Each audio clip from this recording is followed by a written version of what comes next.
네, 여러분 요즘 김부선이라고 하는 단어 언론에서 많이 나오는 거 알고 계시죠? 특정인 이름이 아니고요. GTX D 노선, 김포와 부천을 잇는 서부권 광역 급행철도 노선을 두고 이렇게 부르고 있는데요. 이 김부선에서의 부천 갖고는 안 된다. 서울 강남까지 이 노선이 이어져야 된다. 김포와 인근 시민들은 이렇게 주장을 하고 있습니다. 그러면서 정부의 원안도 그거였는데 원안 그대로 가야 된다. 이렇게 주장을 하고 있고요. 집회까지 열고 있는 상황입니다. 어제 부천시와 하남시 그리고 서울 강동구와 함께 GTX D의 원안 노선 사수 촉구 기자회견을 가졌던 정하영 김포시장 연결해서 어떤 입장인지 좀 자세히 들어보도록 하겠습니다. 나와 계시죠? 예, 김포시장 정하영입니다. 네, 안녕하세요. 일단 좀 그 핵심적인 문제가 노선을 강남까지 연결하느냐 마느냐 이 문제니까 그냥 예. 바로 좀 질문 들어갈게요. 그러니까 강남까지 이 노선이 연결이 돼야 되는 이유가 뭘까요? 국가철도망 구축 계획이라고 하는 것은 시민들의 삶의 질과 상당 연관되어 있고요. 예. 또 수도권의 그 불균형을 해소할 수 있는 부분입니다. 또 이런 것을 통해서 국가 경쟁력이 제고되는 것인데 그동안 GTX ABC 노선은 남북축으로 주로 형성이 돼 있었습니다. 그렇죠. 정부는 이 동서축에 철도망 구축 계획이 반드시 필요하고요. 그래서 이번 제4차 국가철도망 계획에서 경기도를 포함한 김포, 부천, 하남, 서울 강동구들이 이 동서축을 연결해서 지금 혼잡률이 최고인 서울 2호선과 9호선의 혼잡을 분산시켜내는 대책들이 절대적으로 필요하다라고 하는 것이 이번 GTX D 노선입니다. 네. 그 지금 국토부에서 나온 이야기는 그러면 이걸 노선 그 GTX B 노선 선로를 이용을 해서 여의도나 용산까지는 이을 수 있다 이런 얘기가 나왔는데 이거 갖고는 안 되는 겁니까? 아직까지 뭐 공식적으로 그런 부분들에 대한 협의는 받아본 적이 없고요. 그리고 원안에 대한 것들에 대한 수정안들이 언론을 통해서 나오고 있는데 예. 저희들 입장에서는 절대로 동의할 수 없습니다. 어떤 점에서요? 일단은 이 국가철도망이라고 하는 것이 단순히 어떤 미봉책이나 땜질식으로 계획되어서는 안 되는 것이고요. 예. 모두에서 말씀드렸던 것처럼 GTX는 주요 간선철도를 구축하고 거기에서 지선철도로 체계를 만들어 가야 되는데 이 간선철도의 한 축이라고 하는 동서축이 이 수도권에는 없는 거죠.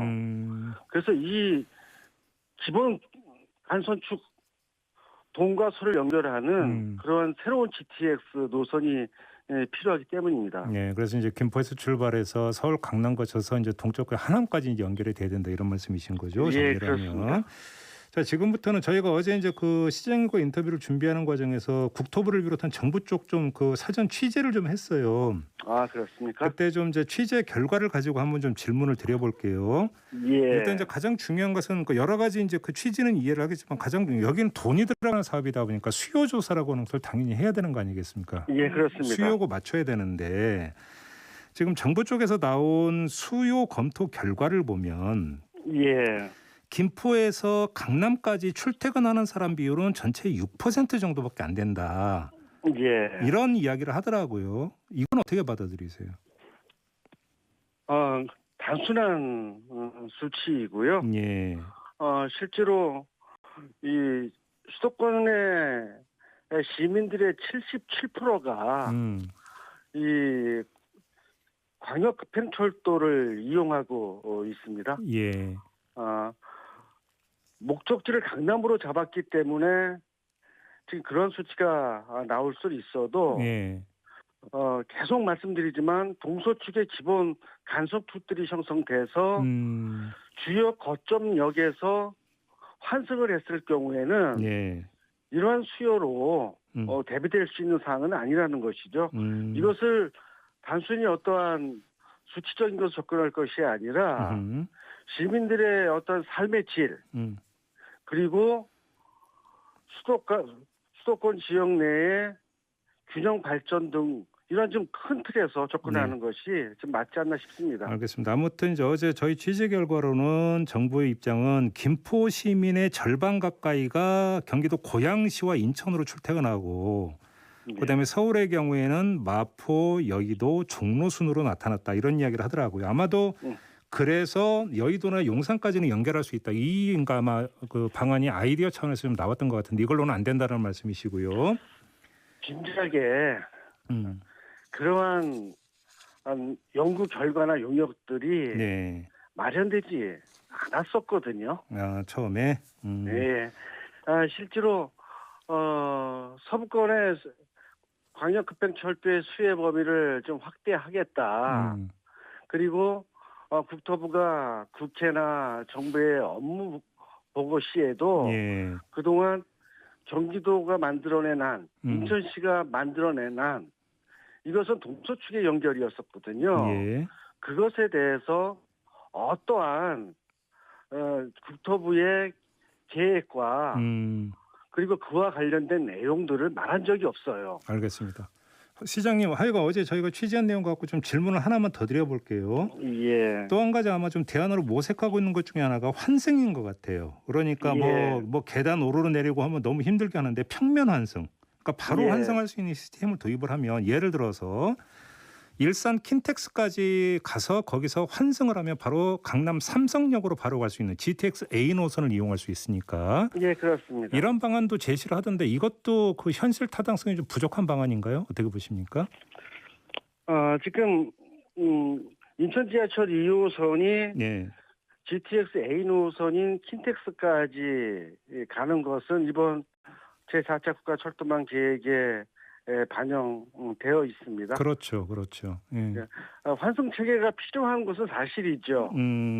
그런데 모든 노선들을 다 환승으로만 만들어낼 수는 없는 거거든요. 예. 동서남북 주요 거점 간에 기본 축들이 형성돼야 되는 것은 맞는 철도망 계획이라고 생각이 들고요. 그러한 기본망에 예.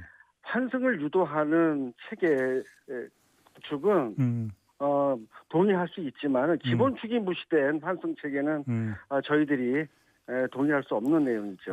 이게 이제 그 가장 기본이 있고 부차적인 게 있는데 환승 시스템이라는 건 부차적인 거다 이런 말씀이신 거죠? 예, 그렇게 바라보고 있습니다. 기본은 동서를 잇는 이 축이 형성이 된다는 말씀이시고. 알겠습니다. 아까 제가 이제 오늘 인터뷰를 그러니까 시작하면서 원안 사수 목소리가 나오겠다고 이제 소개 말씀을 드렸는데 예. 정부에서는 지금 김포에서 하남까지 있는 게 이런 원안이 있었던 적이 없다 이렇게 또 답변을 하던데 이건 어떻게 된 거예요? GTX라는 노선을 초기에 네. 국토부가 발표할 때는 광역급행철도의 서부권 수혜 범위를 확대하겠다라는 것으로 전했죠. 예. 그런데 일반 시민들, 특히 지방 정부인 경기도나 김포, 부천, 하남, 강동은 그것이 GTX-D의 새로운 노선이다라는 것으로 받아들일 수밖에 없고요. 예. 그래서 이와 관련된 것을 발빠르게 연구 용역을 통해서 국토부에 제안을 하게 된 것이죠. 제안을 했다. 예. 이러한 모든 것들을 국토부에서 모를 리가 없는 거거든요. 알겠습니다. 말씀드렸던 것처럼 국토부가 국회나 정부에 업무 보고할 때도 이 서부권 수혜 범위 확대의 광역급행철도를 GTX로 표현하고 보고를 했습니다. 그렇게 보고가 됐었습니까? 네. 알겠습니다. 근데 뭐 이게 이제 그 연결이 되든 안 되든 그게 뭐 당장 오늘 내일 뚝딱 만들어질 수 있는 건 아니고. 그렇죠. 지금 당장 급한 건 김포 시민들의 불편 아니겠습니까? 예, 그렇습니다. 예, 이제 김포 골드라인 있잖아요. 예. 이거 뭐 지옥철 이런 말이 다시 나오던데 객차를 늘리거나 배차 간격을 좀 늘릴 수는 없는 거예요? 배차 간격은 최대한 단축하기 위해서 추가로 열차를 주문 제작에 들어갔습니다. 들어갔나요? 이것이 2024년도 하반기에나 가능한 것이고요. 실제로 플랫폼을 늘리는 부분들은 구조적으로 가능하지 않기 때문에 이것의 근본적인 해결책은 서울 지하철 5호선을 김포로 연장하거나 네. 지금 논의되고 있는 GTX D 신규 노선을 구축을 해서 그 부분을 통해서 지금의 혼잡률을 낮출 수밖에 없는 것이고요. 이제 혼잡률이 거의 285%, 300%에 육박하게 되는데 이것을 예를 들면은 출퇴근 시간에 A4 용지 반쪽짜리에 예. 사람이 서서 출근하는 거나 똑같은 형국이에요. 그 정도입니까? 예, 그렇습니다. 어이구 참. 아니 애당초 그럼 이거 그 김포 골드라인 설계부터가 잘못됐던 거 아니잖아요. 애당초부터. 그런 비판을 많이 받고 있는데 네. 정부가 2기 신도시를 조성을 했습니다. 김포 한강 신도시가 그렇고 검단 신도시가 2기 신도시입니다. 예. 그러면 당연히 광역교통 개선 대책을 내놨어야 되는데 그것을 내놓지 못하고 이 골드라인은 예. 한강 신도시에 입주하는 입주자들의 교통 개선 분담금하고 예. 시 재정 3천억을 투입해서 국비 한 푼도 보태지 않고 자체 만들어낸 열차죠. 무슨 말씀인지 알겠네요. 그 다음에 신도시가 2개나 들어서니까 뭐 이거에 대해서는 뭐 전혀 고려가 없다 이런 이야기잖아요. 간단히 정리를. 검단 신도시는 올 8월달에 입주가 시작됩니다. 그러니까요. 그러면 그 시민들은 올림픽 대로로 쏟아져 나올 거고 지금 올림픽 대로가 최고의 또 혼잡률을 보이고 있는데 네. 감당할 수가 없는 것이죠. 알겠습니다. 무슨 말씀인지. 이것을 소화할 수 있는 것은 광역급행철도의 신규 노선이 알겠습니다. 원안대로 추진되어야 합니다. 알겠습니다. 자, 이렇게 마무리할게요. 고맙습니다, 시장님. 예, 감사합니다. 네, 지금까지 정화영 김포시장이었습니다.